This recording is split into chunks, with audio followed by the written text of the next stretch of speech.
It's the new Brad Pitt of Sundance, Mark Duplass. Who knew? Who knew? I think at this point I just need to figure out a way to marry Angelina Jolie and I'll be good. You'll be good? Yeah. And then let's talk about your new movie, the Great. crazy movie, Safety Not Guaranteed. Tell me a little bit. Why did you make this? What happened? They promised me I could wear a mullet in the movie. That was it? And I said, okay, I'll do it. I signed on Was it just a on wig? mullet. Was it wigged? No, that was my hair. We grew it out. It was really just a question of feathering it. And there's also the car I drive in the movie is like a late 70s Datsun.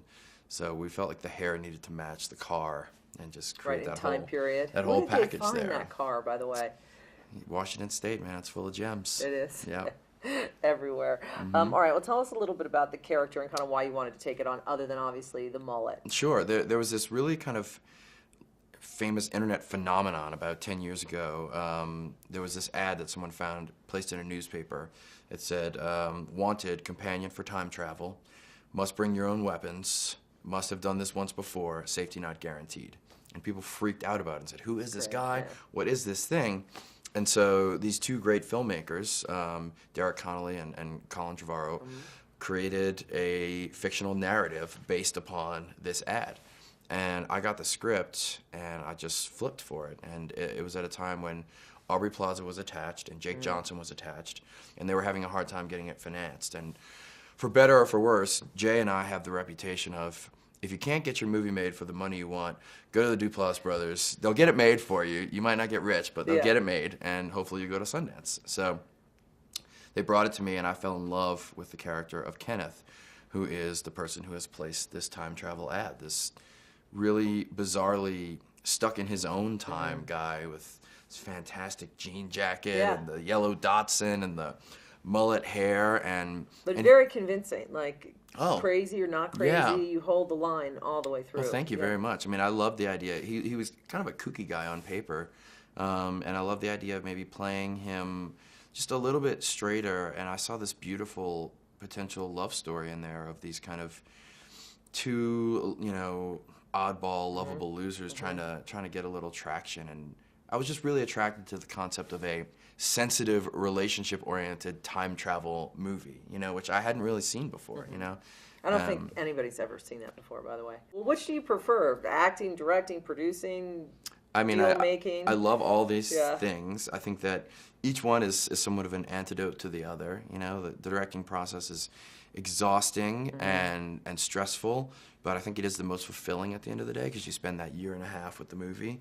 The acting process is more like that torrid affair you have in a hotel room with someone where it's just fun, you're breaking free, and then when I walk off of set, I don't have to worry about it as much. The producing thing has been great, particularly for a movie like Safety Not Guaranteed, to see this script that was sitting around for 2 years and see how frustrated they were that they couldn't get it made, and just be like, guys, let's go small, let's take this movie to Sundance, let's try and go from there. And that is incredibly rewarding. That's great. Well, good luck with it, and I'll be watching to see what happens.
I've made movies for $3 and I've made movies for $10 million, but at the end of the day, it comes down to you and your crew and your ingenuity, and can you make magic out of nothing?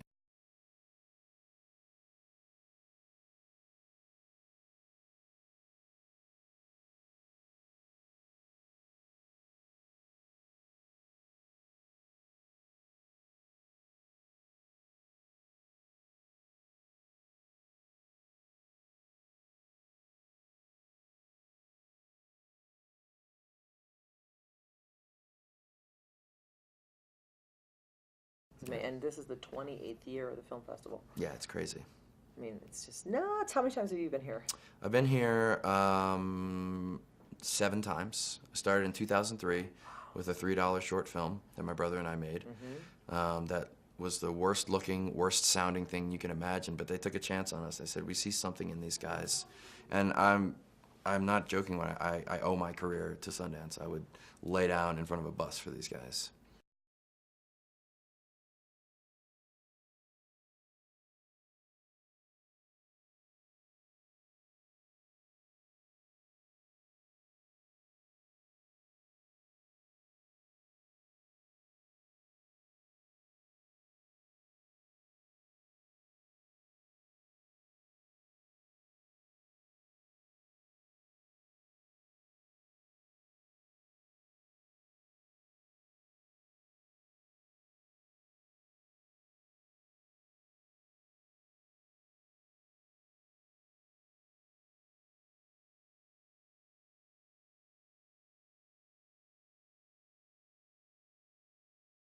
How is Aubrey Plaza?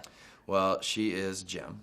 You know, when they cast Aubrey, they did something really cool, I think, because Aubrey has so much heart and so much depth to her, and the goal for her in this movie was to show a different side of her, and I think this movie is really going to break her out of that mold, because it's interesting, the character in the movie is, she's a newspaper reporter for something like The Onion, you know, this really sarcastic, funny newspaper, and she goes undercover to investigate me, to write a funny send-up piece on me, and ends up kind of realizing, coming from the world of a true cynic to someone like me who is just potentially idiotic, but a total believer.